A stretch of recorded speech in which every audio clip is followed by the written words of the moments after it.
Assalamualaikum warahmatullahi wabarakatuh.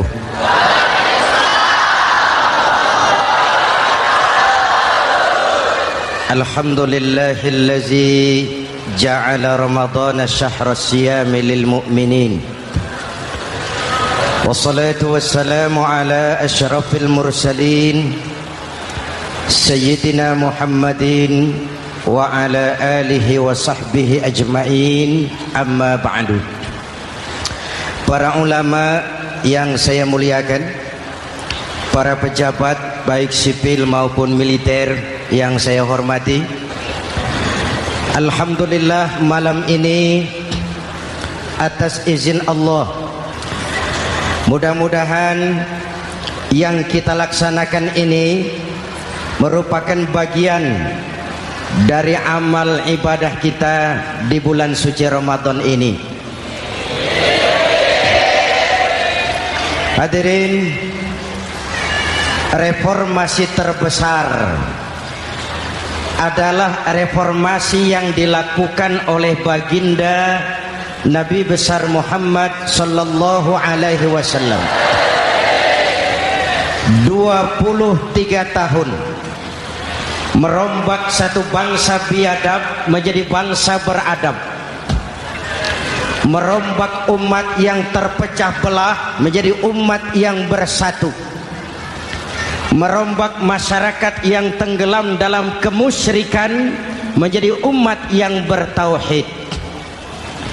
Reformasi besar apa yang dilaksanakan oleh Rasul dan apa hubungannya dengan kita sekarang?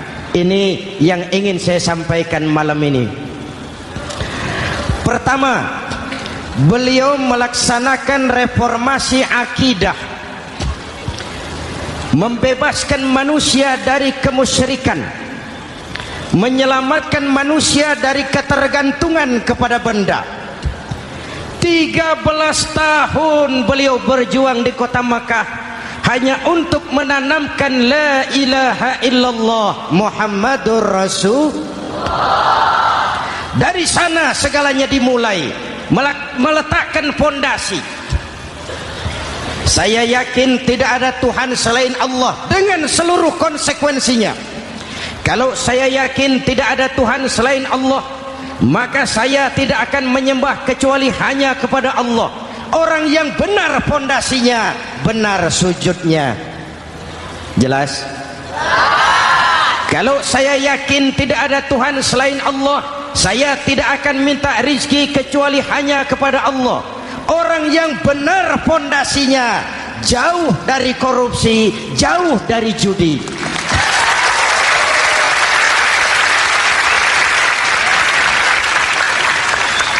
Kalau saya yakin tidak ada Tuhan selain Allah, saya tidak akan menggantungkan hidup kecuali hanya kepada Allah. Saya tidak akan melarikan persoalan kecuali hanya kepada Allah.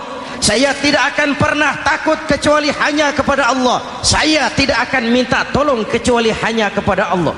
Inilah generator yang membangkitkan seluruh nilai-nilai amal kita. Kita puasa, kita sujud, kita jihad, itu kan karena nilai iman. Betul? Imannya tidak kelihatan, yang kelihatan gejalanya. Mic ini berbunyi karena ada strom. Percaya apa tidak? Kelihatan stromnya? Kok tahu ada strom dari mana? Dari bunyi. Ada suaranya itu, ada stromnya. Kenapa? Bunyi. Lampu menyala karena ada strom. Kipas angin berputar karena ada strom. Betul? Jadi kalau ada strom bunyi dong. Kalau ada strom lampunya nyala dong. Kalau ada strom kipas anginnya muter dong. Artinya apa? Kalau ada iman sujud dong. Kalau ada iman jihad. Udah dangdong.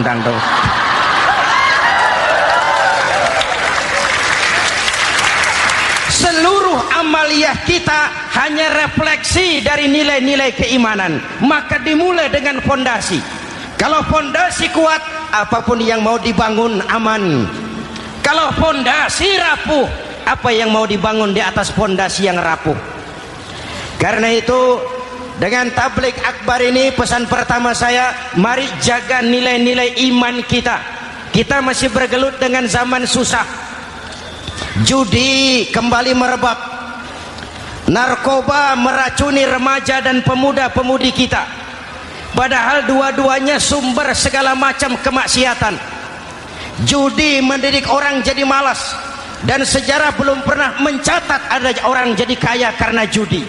Yang bangkrut, yang kere, yang melarat banyak.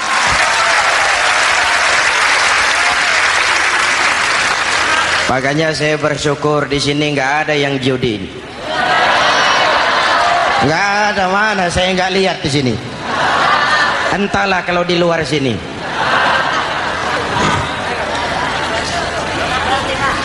Judi itu penyakit, kalahnya bikin penasaran, menangnya bikin ketagihan. Itulah penyakitnya. Makanya lebih baik makan singkong betulan daripada makan roti mimpi. Ayo, makan singkong betulan, makan roti mimpi, lebih baik mana? Lebih baik makan roti betulan, Mas. Maksud saya, uang 4-5 ribu rupiah itu daripada belikan togel, daripada dibelikan pakong, daripada dibelikan macam-macam undian judi, lebih baik dibelikan beras, makan sama-sama. Hadirin yang saya hormati, karena iman kita hidup, untuk iman kita berjuang, dalam iman kita ingin kembali menghadap Allah Subhanahu. Dahulu pun orang-orang tua kita berjuang memerdekakan negeri tercinta ini. Apa faktor penggerak utamanya? Iman. Imanlah yang mengajarkan orang-orang tua kita, hubbul watan minal iman. Cinta tanah air bagian daripada iman. Lah, tanah air kita kan bukan Aljazair. Tanah air kita bukan Palestina. Tanah air kita bukan Mesir. Tanah air kita mencintai Indonesia bagian daripada iman. Yang datang menjajah kebetulan kafir. Nah ini, bertemulah cinta tanah air dengan semangat jihad yang diajarkan agama. Lalu bangkitlah para ulama, bangkitlah para kiai, bangkitlah para santri, berjuang memerdekakan negara tercinta ini. Saya tanya lagi, orang-orang tua kita dahulu berjuang melawan penjajah, senjatanya apa? Bambu runcing. Jenderal mana mau taruhan bambu runcing merdeka melawan tank? Bambu runcing merdeka melawan meriam. Bambu runcing merdeka melawan tentara-tentara profesional yang terlatih dengan baik. Menurut logika tidak mungkin. Menurut kebiasaan tidak bisa. Menurut rasio impossible. Entoh nyatanya kita merdeka. Lalu para pendiri Indonesia dengan jujur mencantumkan dalam mukaddimah Undang-Undang Dasar Negara kita kalimat yang berbunyi, dengan berkat rahmat Allah yang Maha Kuasa. Ada tidak itu dalam pembukaan Undang-Undang Dasar? Ada apa tidak? Pokoknya biar belum pernah baca, ada gitu saja sudah, ya, biar lancar urusan. Saya yakin kalimat ini bukan lipstick, not decoration only. Kalimat ini pengakuan moral, pengakuan batin yang sangat jujur dari para pendiri Indonesia bahwa Allah campur tangan dalam proses kemerdekaan. Kalau tidak, nggak ada ceritanya bambu runcing merdeka melawan tank.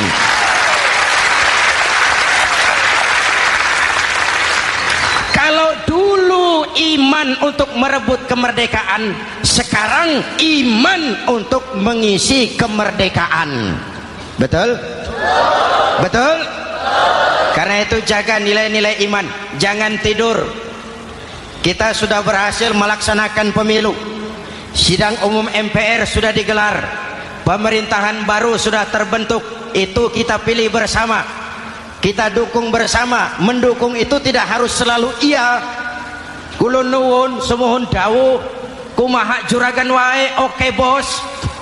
Mendukung tidak harus selalu iya. Mendukung juga memberikan saran, kritik, perbaikan. Kenapa? Di mana-mana di dunia ini kekuasaan cenderung mau menang sendiri. Kekuasaan cenderung untuk korup. Karena itu kalau kita cinta kepada pemerintah, kita harus mengawasi jalannya pemerintahan kita ini.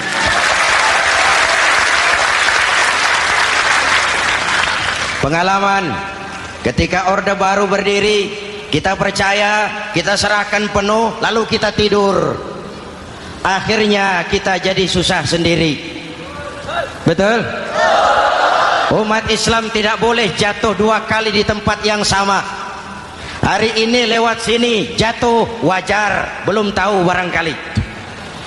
Besok lewat sini lagi jatuh lagi, goblok tenan. Masa jatuh dua kali di tempat yang sama itu bagaimana? Hadirin yang saya hormati, nilai-nilai iman, intan paling mahal, mutiara paling berharga, tidak lain nilai iman. Imanlah yang menyebabkan kita gembira menyambut datangnya Ramadan, menyingsingkan lengan baju, menghamparkan sajadah, melakukan pendekatan yang intens kepada Allah. Kenapa? Kita mengerti nilai Ramadan. Tempo hari saya berikan contoh. Di tangan kanan saudara ada berlian, harganya 50 juta. Di tangan kiri saudara ada rumput seikat. Berlian dan rumput ini taruh di depan kambing. Kira-kira mana yang diambil kambing? Rumput, dasar kambing. Kambing tidak ngerti nilai berlian. Padahal kalau kambing sedikit mau pakai otak. Kalau berlian yang saya ambil, kata kambing, lalu saya bawa ke pasar, kemudian saya jual, harganya 30 juta, lalu dibelikan rumput, dapat rumput sekabupaten. Tapi kambing tidak ngerti nilai berlian. Yang kambing tahu cuma rumput. Kenapa? Hidup kambing cuma melayani perut. Maka kata Imam Ali karramallahu wajhah, orang yang hidupnya hanya untuk melayani perut,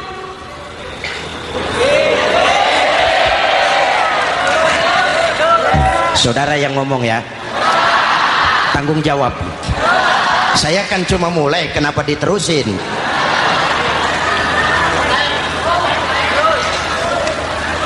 Hadirin yang saya hormati, jaga iman baik-baik, wariskan kepada anak-anak kita. Mereka harapan kita semua. Mereka masa depan Indonesia. Akan bagaimana Republik Indonesia, bahkan akan bagaimana Islam di Republik Indonesia 20, 30, 40 tahun yang akan datang. Anak-anak kitalah jawabannya.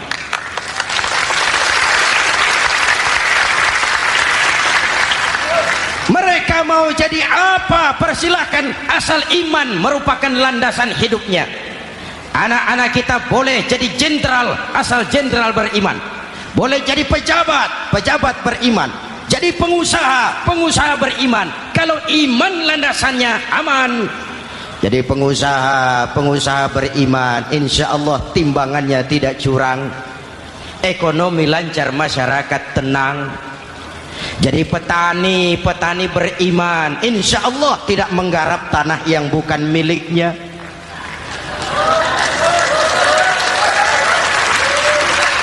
Jadi pejabat, pejabat beriman, insya Allah korupsinya sedikit.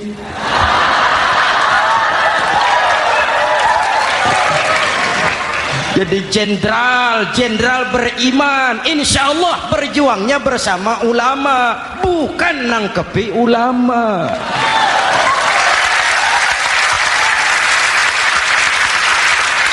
Jadi teknokrat, teknokrat beriman, jadi pengusaha, pengusaha beriman, jadi seniman, seniman beriman, jadi maling. Nggak ada, mana ada maling beriman.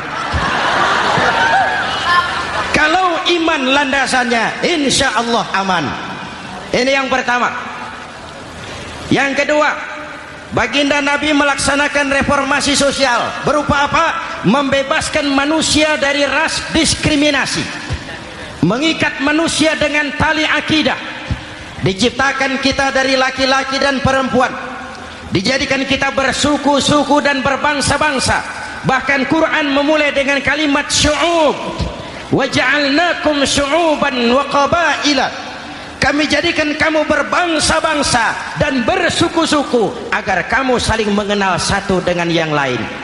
Saya ingin mengulangi imbauan saya, mari kita tingkatkan kerukunan. 3 macam kerukunan. Pertama, rukun antar umat seagama. Sesama muslim harus rukun. Ya Pak? Ya Bu? Hei.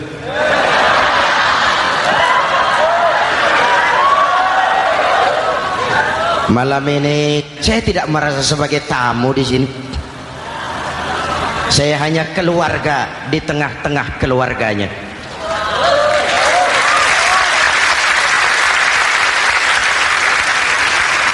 Di sepanjang Jawakah saya, ke Sumatera saya, ke Kalimantan saya, ke Sulawesi saya, ke Irian Jaya saya, kemana saja saya pergi, di mana saja saya berada, saya hanya keluarga di tengah keluarganya. Sebagai muslim kita terikat akidah. Sebagai bangsa kita punya komitmen, kita ingin bersatu nusa, satu bangsa, satu. Inilah kita. Hadirin yang saya hormati, rukun antar umat seagama. Hura-hura pemilu sudah lewat, ekses-eksesnya harus kita hilangkan. Boleh jadi kemarin-kemarin karena berbeda kaos sama teman gak teguran. Yang sudah, yang penting sekarang ke depan. Sudah capek kita rakyat diobok-obok. Sudah datang saatnya kita meluruskan saf, merapatkan barisan, menggalang semangat kebersamaan. Rukun antar umat seagama. Begitulah malam ini saya hadir di tengah keluarga sendiri. Yang mengikat kita apa? Akidah. Di masjid kita ditemukan, dan inilah simbol kehidupan umat. Tadi kita sholat isya dan taraweh di sini, menghadap ke arah yang sama, menyembah Allah Tuhan yang sama, melakukan gerak yang sama, membaca bacaan yang sama, dengan bahasa yang sama. Betul? Tapi kita datang dari segala penjuru. Kita datang dari sebelah lor, sebelah kidul, sebelah wetan, sebelah kulon. Di sini di masjid ini kita menghadap ke arah yang sama. Kita yang hadir di sini boleh jadi ada yang dari Sumatera, Kalimantan, Sulawesi, Irian Jaya, tapi kita adalah Indonesia. Jelas? Jelas? Saya sering kasih contoh, coba kalau sholat pakai bahasa masing-masing, ramai masjid, bingung malaikat. Ini Indonesia ramai karena tiap provinsi sholat pakai bahasa masing-masing. Kalau Riau bicara sendiri, Ambon bicara sendiri, Aceh bicara sendiri, Irian bicara sendiri, ramai masjid. Jelas? Jelas? Yang imam pakai bahasa Indonesia, takbir, Tuhan yang maha besar. Gagah sekali, bingung malaikat. Kembali kita kalau sholat pakai bahasa masing-masing. Betapa ramainya masjid. Itu cermin dari bangsa yang tidak bisa menjaga kesatuan dan persatuan. Uni Soviet almarhum Al-Mal'un itu negara adidaya, negara adikuasa, bersama-sama dengan Amerika menjadi polisi dunia. Tetapi kemudian dihantam oleh glasnost yang kebablasan, Gorbachev terpental, Soviet pecah jadi negara kecil berkeping-keping. mimpi mengembalikan Soviet seperti dulu. Begitulah kalau kita biarkan benih-benih disintegrasi ini terus berkembang, tidak ada lem perekat, maka kita akan pecah berkeping-keping dan kita akan jadi satu bangsa yang kecil. Oleh karena itu, yang pertama, jaga kerukunan antar umat seagama. Berbeda pendapat boleh, berpecah belah jangan. Berbeda partai oke, tapi berbeda dalam wawasan bernegara jangan. Jujur saja, saya kemarin musim pemilu itu sudah agak pesimis melihat, batin saya menjerit, ya Allah, kenapa umat jadi begini? Kenapa umat harus terkotak-kotak? Terlalu banyak partai-partai Islam waktu itu, 20 lebih. Begitu sidang umum MPR berjalan, saya mulai melihat titik optimisme. Ada yang mengkristal, di mana orang tidak lagi melihat partainya, tetapi melihat nilai-nilai imannya. Itulah yang memang utama buat kita.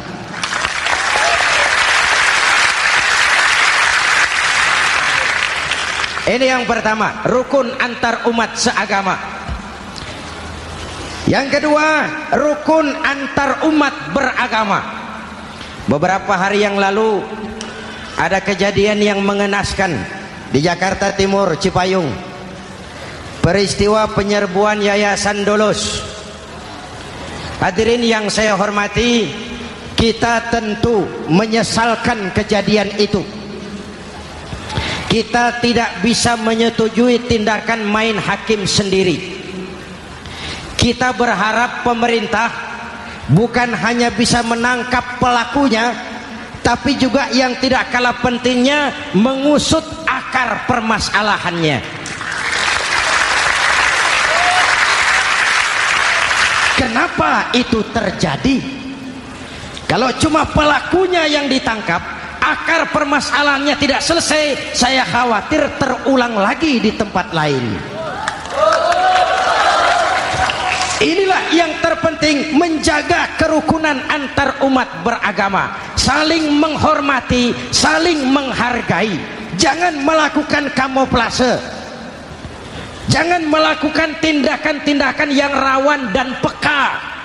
Misalnya umat Islam membangun masjid di tengah perkampungan orang Kristen, padahal tidak ada Islamnya di situ. Itu bisa menimbulkan kerawanan. Atau sebaliknya, membangun gereja di tengah perkampungan umat Islam yang tidak ada Kristennya di situ. Atau sebaliknya, mereknya kegiatan sosial, mereknya kegiatan kemanusiaan, tapi isinya penyebaran agama kepada orang yang sudah beragama. Itu pun bisa menimbulkan kerawanan. Jelas? Maka yang besar jangan mau menang sendiri, yang kecil harus tahu diri. Jelas? Mari saling menghormati, mari saling menghargai dalam batas lakum dinukum. Menangkap pelakunya penting, mengusut akar permasalahannya itu pun tidak kurang pentingnya. Hadirin yang saya hormati, Islam agama toleran, baik dari prinsip ajarannya maupun dari sikap umatnya. Islam agama yang rahmatan lil alamin. Kita punya kewajiban untuk membuktikan bahwa Islam bukan merupakan ancaman. Islam adalah alternatif. Islam adalah solusi. Islam bukan ancaman. Yang hadir di sini bukan perusuh, bukan umat biang kerok. Ini umat yang cinta damai.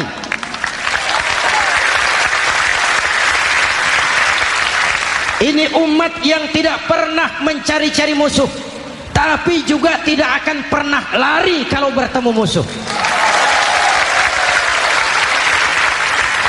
Mari kita jaga kerukunan antar umat beragama. Jangan sampai peristiwa Dolos terulang lagi di tempat-tempat lain. Saling menghargai, saling menghormati. Jangan main hakim sendiri, tapi juga jangan mau menang sendiri. Hadirin yang saya hormati, dengan menjaga kerukunan antar umat beragama, akar keutuhan kita sebagai bangsa semakin terpelihara. Lalu yang ketiga, rukun antar umat beragama dengan pemerintah. Tadi kita sholat di sini ada imam, ada makmum, betul? Kalau makmum siapa saja boleh, Mas. Tidak ada pemilihan makmum. Fikih itu ketat kalau sudah memilih imam. Nih makmum siapa saja. Pak, itu orang pemabuk itu, boleh jadi makmum. Suka mencuri, Pak, boleh jadi makmum. Bacaannya tidak fasih, boleh jadi makmum. Ketinggalan 1 rakaat, boleh jadi makmum. Tapi tidak tiap orang boleh jadi imam. Kenapa? Imam mau mimpin orang banyak. Kalau dia bodoh, bagaimana nasib makmumnya?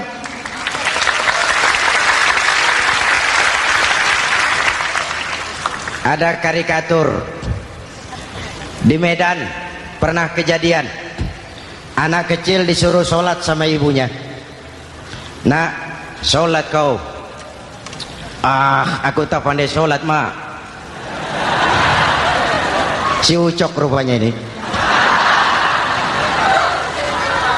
Kata ibunya, sudahlah, kau ikuti saja bapakmu tuh. Apa yang bapak mau kerjakan, kau ikuti sajalah. Jadi lama, kalau ikut saja bisa laku.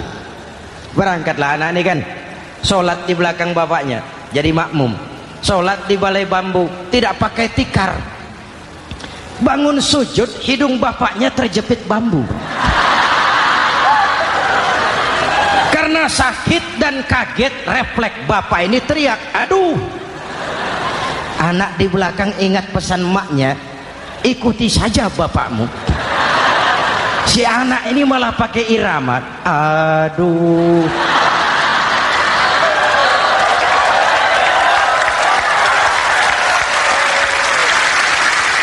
Lah, ada yang lebih gendeng lagi. Mendengar anaknya mengaduh, bapaknya menoleh ke belakang. Kata bapaknya, kau kejepit juga, Cok, katanya. Sholat jadi ngobrol.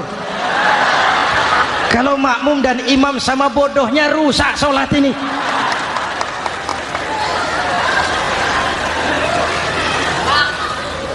Hadirin yang saya hormati, rukun antar umat beragama dengan pemerintah, pemerintah yang legitimate, yang dihasilkan lewat proses demokrasi. Benarnya kita dukung, salahnya kita tegur, kita kritik, kita perbaiki, kita berikan saran-saran yang baik. Sekali lagi, jangan tidur. Sudah lewat masanya. Kemarin-kemarin kita menghadapi satu masa yang penuh krusial. Sudah datang saatnya kita bersama-sama bahu-membahu mengatasi kesulitan besar yang tengah kita hadapi sekarang ini. Dengan 3 kerukunan ini, insya Allah keutuhan kita sebagai bangsa akan lebih terpelihara. Ini reformasi kedua. Dalam konteks kita sekarang, menjaga semangat kebersamaan. Saya sering mempopulerkan di masyarakat kita, umat Islam, bangsa Indonesia seperti 5 jari ini. Kalau kompak, apa yang tidak terpegang. Tapi kalau berpecah belah, apa yang mau dipegang? Yang ini namanya ibu jari. Umaro ini, pemerintah. Kerja apa saja kalau sudah diginikan pemerintah, lumayan. Diginikan kiamat, Mas. Legalitas. Umaro. Yang ini telunjuk, alat untuk menunjuk. Ini orang yang punya uang, orang kaya, para pengusaha, investor. Kita perlu untuk memulihkan roda perekonomian kita. Di mana-mana kalau orang sugih nunjuk, lancar urusan, Pak. Coba kita yang melarat nunjuk-nunjuk ini, nggak laku, Pak. Makanya kata orang, serba salah jadi orang susah, tapi lebih susah jadi orang serba salah. Serba salah jadi orang susah, tapi lebih susah jadi orang serba salah. Telunjuk. Yang ini jari tengah lah ini, di tengah dia, ke kanan tidak, ke kiri tidak. milik semua golongan ini, netral. Siapa ini? TNI. Siapa ini? Cendekiawan. Siapa ini? Ulama idealnya itu. Milik semua, tidak kemana-mana tapi ada di mana-mana. Nggak bisa diajak sweetan ini. Nggak ada anak-anak main kelereng sweetnya begitu, itu nggak ada.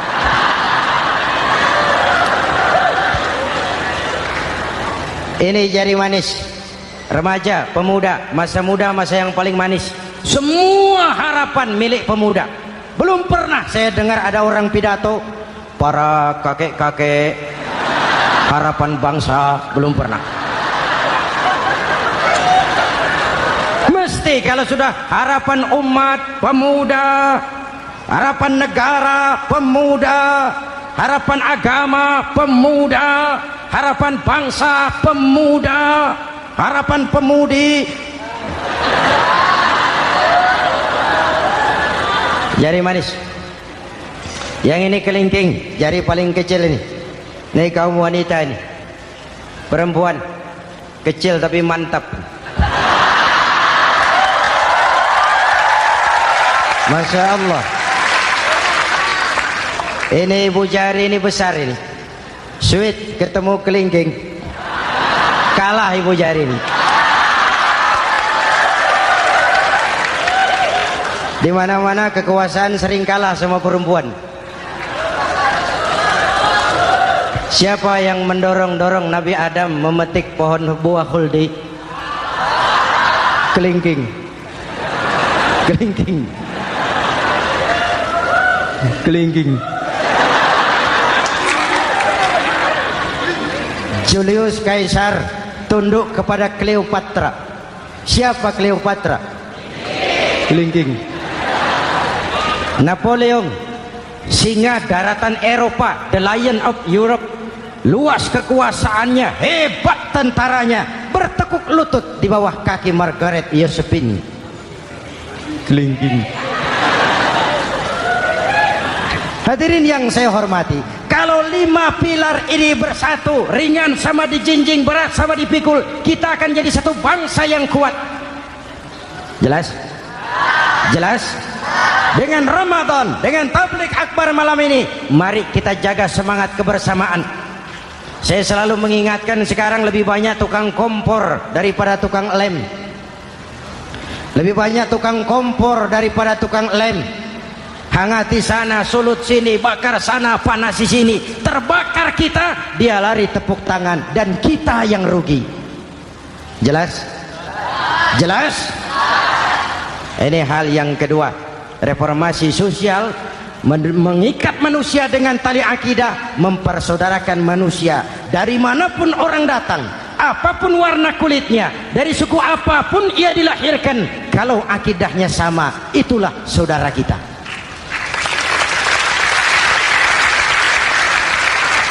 Kembangkan terus kerukunan antar umat seagama, antar umat beragama, dan antar umat beragama dengan pemerintah. Muslim bagaikan satu tubuh. Jikalau yang satu sakit, yang lain ikut merasakan sakit. Muslim bagaikan sebuah bangunan, yang satu sama lain harus saling memperkuat.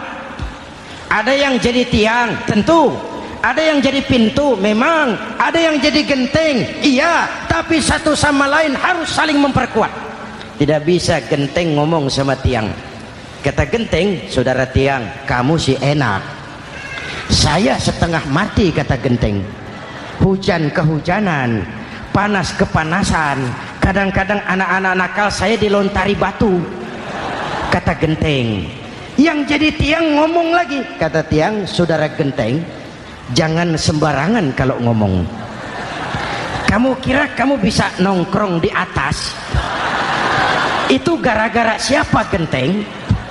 Aku yang topang dari bawah, kata tiang. Kamu jadi anggota DPR, jadi anggota MPR, jadi pejabat, kami rakyat yang angkat.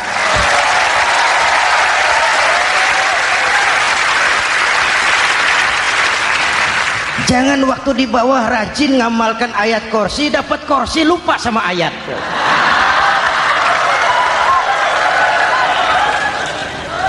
Mari ringan sama kita jinjing, berat sama kita pikul, duduk ya kita sama rendah, berdiri kita sama tegak. Tidak ada warga negara kelas 1 di Republik ini. Ini reformasi kedua. Yang ketiga, reformasi menegakkan keadilan, menyelamatkan manusia dari kezaliman. Sebelum Islam datang, sebelum Rasul datang, manusia dibedakan oleh hartanya, manusia dibedakan oleh warna kulitnya, manusia dibedakan oleh keturunannya. Beliau dengan tegas mengajarkan, innallaha la yanzuru ila suwarikum wala ila amwalikum walakin yanzuru ila qulubikum wa a'malikum. Allah tidak melihat potonganmu, Allah tidak melihat hartamu. Yang Allah lihat itu hatimu dan amal perbuatan.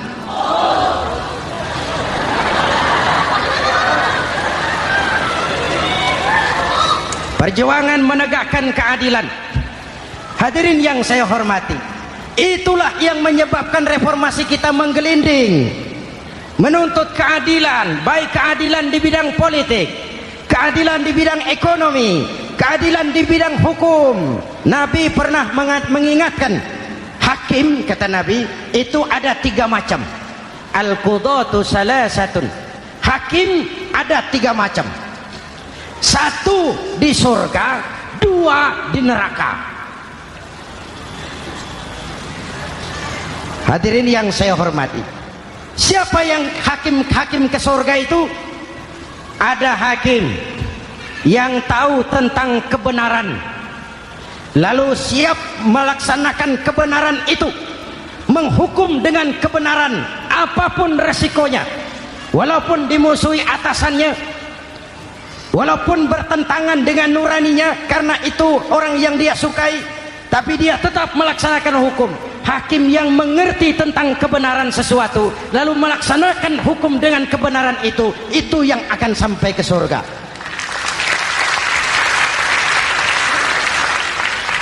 Yang kedua, ada hakim tahu tentang kebenaran tapi tidak mampu melaksanakan hukum dengan kebenaran itu.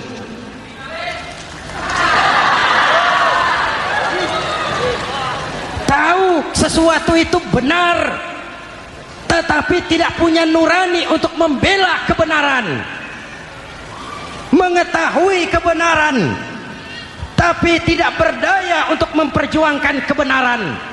Akhirnya hukum dikebiri, yang salah jadi benar, yang benar jadi salah. Itulah realita yang kita rasakan selama ini. Yang baca Quran dengan suara merdu dapat piala, yang mengamalkan Quran dengan konsekuen dapat penjara, yang berteriak-teriak menegakkan keadilan dianggap aneh, yang korupsi habis-habisan hidup terhormat.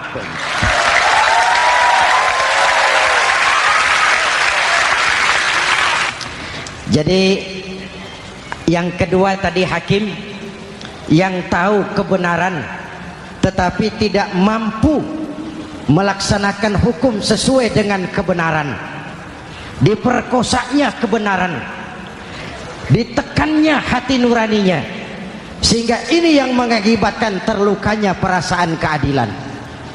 Yang ketiga lebih celaka lagi, ada hakim yang tidak mengerti tentang kebenaran lalu melaksanakan hukum dalam ketidakmengertiannya, bodoh melaksanakan hukum dalam kebodohan, itu pun menyebabkan orang masuk neraka.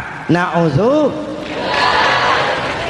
Hadirin yang saya hormati, reformasi yang dilaksanakan Rasul berjuang menegakkan keadilan setelah membebaskan manusia dari ras diskriminasi.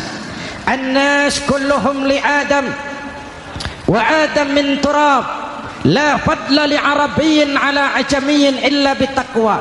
Seluruh manusia berasal dari Adam, Adam diciptakan dari tanah, dan tidak ada kelebihan Arab dengan yang bukan Arab kecuali dengan takwanya. Nah, saya masih ingat sebuah cerita. Mau dengar? Mau dengar? Pada waktu Umar bin Khattab radhiyallahu anhu menjadi khalifah, menjadi Amirul Mukminin, itu yang jadi gubernur di Mesir adalah Amr bin As. Satu saat Amr bin As ingin mendirikan masjid, tapi tanah lokasi masjid itu milik orang Yahudi, ada gubuk di situ. Dipanggil Yahudi ini oleh Amr bin As. Saudara Yahudi, iya. Itu rumahmu ya? Iya. Sudah tahu belum? Belum. Ya memang saya belum kasih tahu. Begini, kamu bangun sembarangan saja, rumahmu kena jalur hijau itu. Lalu saya mau bangun masjid di situ. Ya tapi ada rumah saya, Pak. Sudahlah, rumahmu saya bayar, saya beli. Nggak mau, Pak. Rumah saya cuma itu-itunya. Saya bayar 2 kali lipat. Nggak mau, Pak. Nggak mau. Sudahlah, saya ganti rugi. Ya, nggak mau, Pak. Namanya juga ganti rugi, Pak. Biar digantikan tetap rugi. Mangkel Amr bin As ini wong cilik kok bertingkah amat. Si Ahmad aja nggak bertingkah. Panggil Kamtib. Hei, Gusur. Ditarik rumah Yahudi ini, ambrol.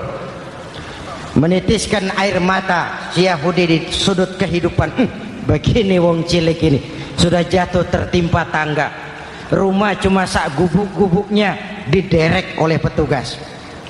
Pikir-pikir Amr bin As kan cuma gubernur, di atasnya kan masih ada khalifah Umar bin Khattab. Saya mau lapor ke pusat. Berangkat Yahudi ini dari Mesir menuju Madinah, berhari-hari berjalan, sambil jalan sambil berpikir, ini nanti kalau saya laporan kepada khalifah, apa pengaduan saya diterima? Wong saya rakyat kecil, lagian Yahudi, sementara yang menggusur saya ini gubernurnya sendiri. Terus dia berjalan sampai di kota Madinah. Lewat tengah hari dia mulai cari-cari. Ada orang, ketemu orang sedang tidur di bawah pohon kurma. Selamat siang, Pak. Siang. Saya mau numpang tanya, Pak. Tanya apa? Bapak tahu Khalifah Umar bin Khattab? Tahu. Istananya di mana, Pak? Istananya di atas lumpur. Di atas lumpur? Iya. Pakaian kebesarannya apa, Pak? Sutra? Bukan. Pakaian kebesarannya malu dan takwa. Pengawalnya banyak, Pak. Banyak. Berapa peleton? Pengawalnya yatim, orang jompo, kelompok mustad'afin, orang-orang lemah, janda-janda tua.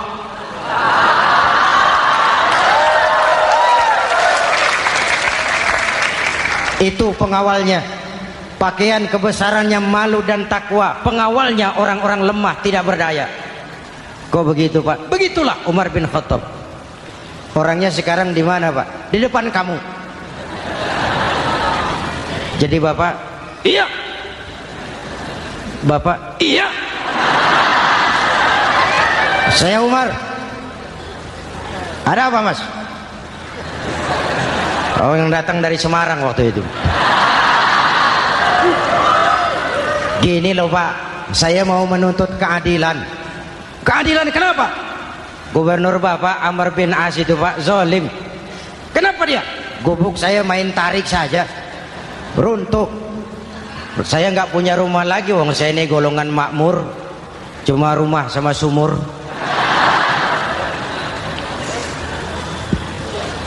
Lalu untuk apa? Katanya dia mau bangun masjid di situ, Pak. Dipaksanya rumah kamu ditarik sampai runtuh. Iya. Yahudi. Ya, Pak. Itu ada tempat sampah ya. Betul, Pak. Di situ banyak tulang unta. Coba kau cari satu tulang unta bawa ke sini. Bingung Yahudi. Pak, saya jauh-jauh dari Mesir ke sini ini mau cari keadilan. Kalau tulang unta di Mesir juga banyak, Pak. Sudahlah, kau ambil saja tulang itu. Berangkat Yahudi penuh tanda tanya, ambil sebuah tulang unta, diberikan kepada Khalifah Umar bin Khattab. Tulang ini diambil, Umar hunus pedangnya, dengan ujung pedang dibuat garis lurus di atas tulang unta itu. Rak. Selesai. Yahudi, iya Pak, sekarang kau kembali ke Mesir, serahkan tulang ini kepada Umar bin Amr bin As. Makin bingung Yahudi, jauh-jauh datang kemari kira mau dapat keadilan, cuma dapat tulang. Ya sudahlah, namanya wong cilik. Berangkat dia pulang ke Mesir, berhari-hari sampai di Mesir. Pak Gubernur, ya lapor. Ada apa Yahudi? Saya dari pusat. Loh, kamu dari Madinah? Iya Pak. Ngapain sih kamu ke sana-sana? Nuntut keadilan. Kamu bertemu Khalifah? Ketemu Pak. Terus tulang.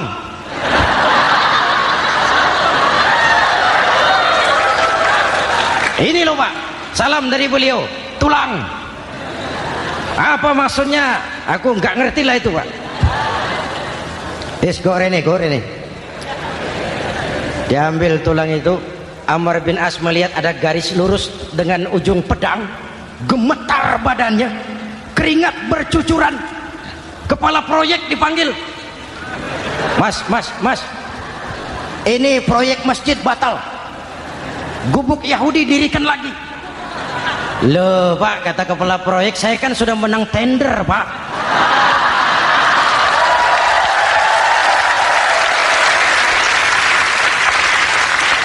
Wes, gak ada urusan, sampean mau menang mau kalah tender, proyek batal. Itu gubuknya Yahudi dirikan lagi. Yahudi makin bingung. Ada gubernur dapat tulang gemetar. Pak Gob, ya, sebenarnya apa yang terjadi? Apa-apa? Kamu sedikit-sedikit main pusat.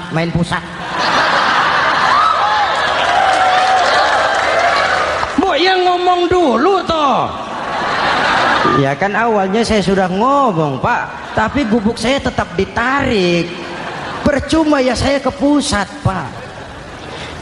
Saya dapat teguran keras dari Khalifah. Tahu kau apa artinya ini? Seolah beliau berkata, "Hai Amr bin As, jangan mentang-mentang sedang berkuasa kau bertindak seenakmu. Berlaku lurus dan adillah kamu seperti lurusnya garis di atas tulang ini."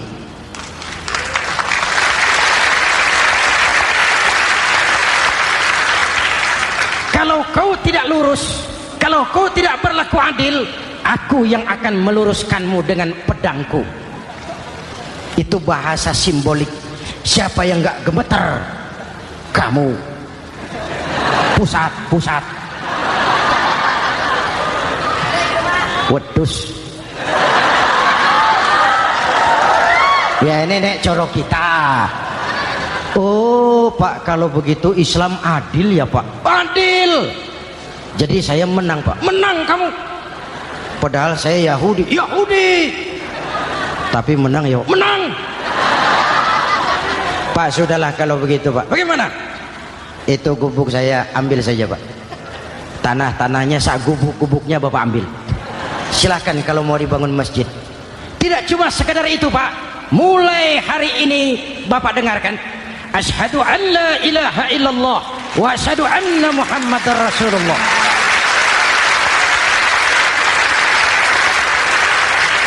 Yahudi bisa menang perkara menghadapi gubernur. Kalau ini terjadi di Indonesia,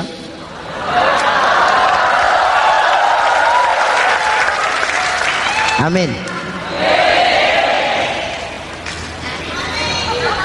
Oke, lalu siapa pemimpin adil itu? Setiap kita kan pemimpin.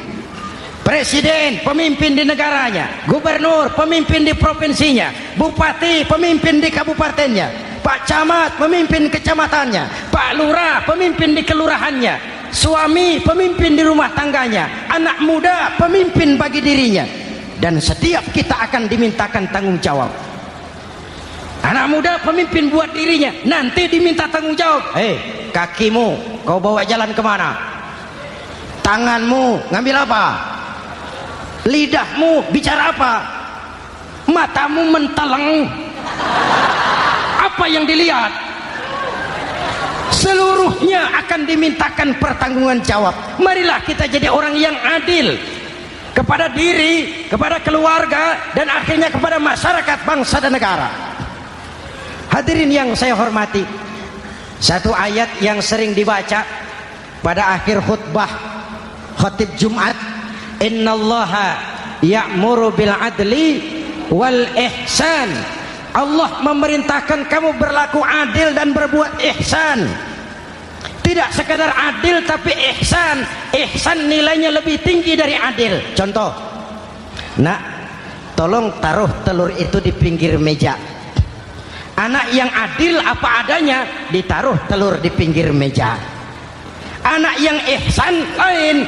Lah iya, perintahnya sih di pinggir meja, tapi kalau pas di pinggir meja kan jatuh ke bawah, ke tengah sedikit. Ini ihsan.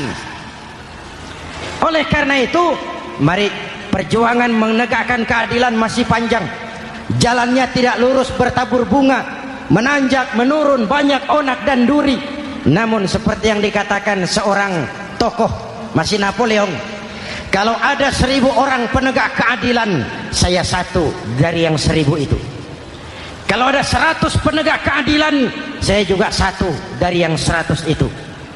Kalau ada 10 orang menegakkan keadilan, saya juga satu dari yang 10 itu. Kalau hanya 1 orang yang menegakkan keadilan, maka sayalah yang 1 itu. Tetap konsisten berjuang menegakkan keadilan, walaupun besok langit akan runtuh, walaupun besok akan kiamat, keadilan tetap harus ditegakkan. Ini reformasi yang ketiga, menegakkan keadilan, mengayomi masyarakat dengan hukum yang tegas. Dan Rasul menjadi contoh. Ini yang hebat. Misalnya beliau berkata, walladzi nafsi biyadihi law anna Fatimah binti Muhammadin sarqat laqata'a Muhammadun yadaha. Demi Allah, andai kata Fatimah putri Muhammad mencuri, jangan orang lain, Muhammad sendiri yang akan memotong tangannya.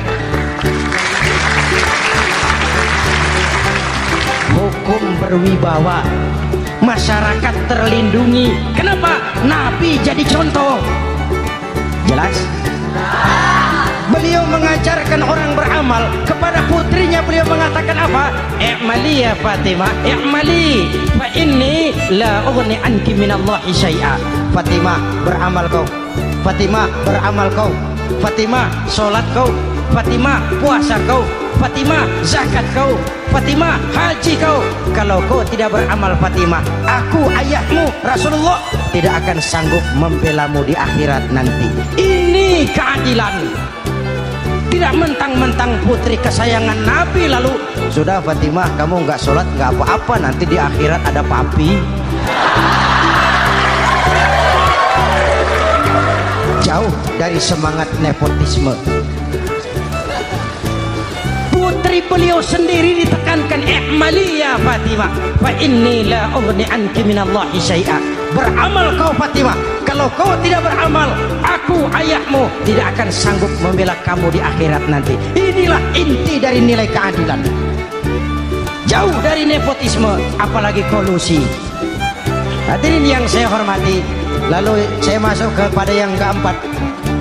Reformasi keempat yang dilaksanakan oleh baginda Rasul, menyelamatkan manusia dari gaya hidup sekuler, menyelamatkan manusia dari gaya hidup materialis, mengajarkan keseimbangan.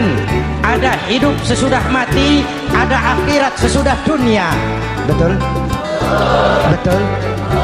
Kalau saja tidak ada hidup sesudah mati, kalau saja tidak ada akhirat sesudah dunia, persilahkan hiduplah saenae, nek perlu saenae udelmu dewe. Sayang. Ada hidup sesudah mati, ada akhirat sesudah dunia. Ini semua calon-calon jenazah.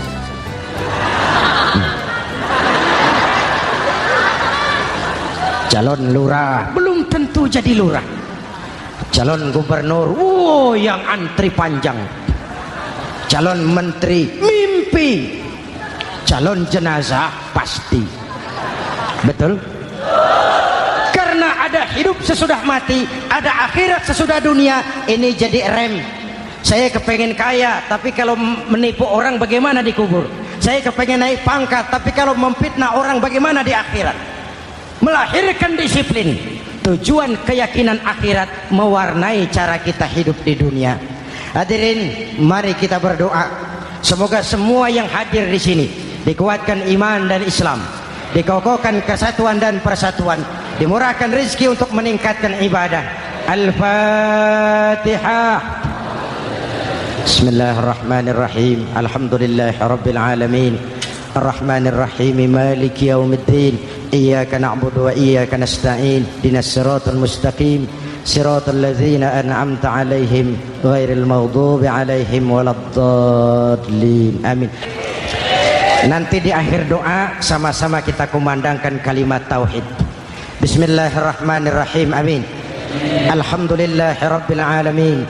Allahumma salli wa sallim mubarak ala sayyidina Muhammadin wa ala alihi wa sahbihi ajma'in. Allahumma rabbana taqabbal minna salatana wa siyamana wa qiyamana wa takhassu'ana wa ta'abbudana wa tammim taksirana ya arhamar rahimin. Allahumma ja'alna minas su'ada'il maqbulin wa la taj'alna minal ashqiya'il mardudin. Ya Allah, dengan sepenuh perasaan dan pengharapan, dengan segala kerendahan dan kelemahan, kami bermohon kehadirat-Mu. Tautkan hati kami bangsa Indonesia, satukan langkah kami untuk menata hari esok yang lebih baik. Karuniakan kami pemimpin-pemimpin yang takut kepadamu dan sayang kepada kami. Berikan mereka kekuatan zahir dan batin untuk membawa kami rakyat dan bangsa Indonesia keluar dari kesulitan besar ini menuju masyarakat yang adil dalam kemakmuran dan makmur dalam keadilan di bawah naungan ridha-Mu. Ya Allah, selamatkan kami dari perpecahan, selamatkan kami dari pertikaian, selamatkan kami dari bahaya kemunkaran dan kezaliman. Rabbana hab lana min azwajina wa dhurriyyatina qurrata a'yun waj'alna lil muttaqina imama. Afdalu ma qultuhu ana wan nabiyyuna min qabli. La ilaha illallah.